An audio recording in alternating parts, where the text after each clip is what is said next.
Hi అండి, అందరికీ నమస్కారం అండి. తెలంగాణ రాష్ట్ర వ్యాప్తంగా ప్రభుత్వ ఉద్యోగులకు, పెన్షనర్లకు, టీచర్లకు ఈరోజు క్యాబినెట్ మీటింగ్తో సీఎంతో జరగనుందన్నమాట. ఏమేమి అంశాలు ఈరోజు మాట్లాడబోతున్నారు అనేది ఈ వీడియోలో వెళ్ళి తెలుసుకోబోతున్నామండి. వీడియో చూస్తున్న ప్రతి ఒక్కరు కూడా వీడియోని లైక్ చేయండి. చాలా మంది అయితే వీడియో చూస్తున్నారని సబ్స్క్రైబ్ అయితే చేసుకోవడం లేదండి. దయచేసి సబ్స్క్రైబ్ చేసుకోండి, సపోర్ట్ చేయండి. తోటి మిత్రులందరికీ, బంధుమిత్రులందరికీ వీడియోని షేర్ చేయండి. వివరాలు కనుక వెళ్ళినట్టయితే, నేడు టీచర్లతో సీఎం సమావేశం.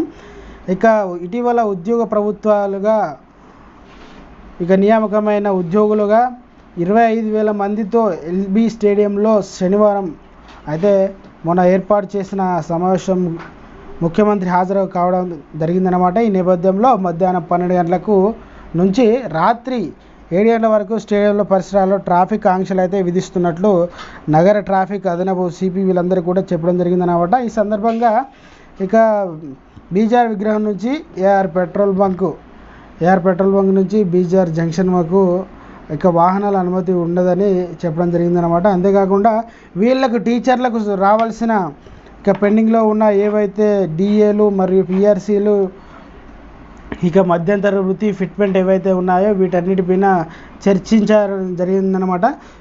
త్వరలోనే మనందరికీ కూడా మన అకౌంట్లో జమ అవుతున్నాయని సీఎం రేవంత్ రెడ్డి గారు అయితే మనకైతే హామీ ఇవ్వడం జరిగిందనమాట. ఇది ఉద్యోగులకు సంబంధించి, పెన్షన్లకు సంబంధించి, టీచర్లకు సంబంధించి అద్దరిపోయే శుభార్త అండి. వీడియో నచ్చితే లైక్ చేయండి, ఛానల్ని సబ్స్క్రైబ్ చేసుకొని సపోర్ట్ చేయండి. Thanks for watching.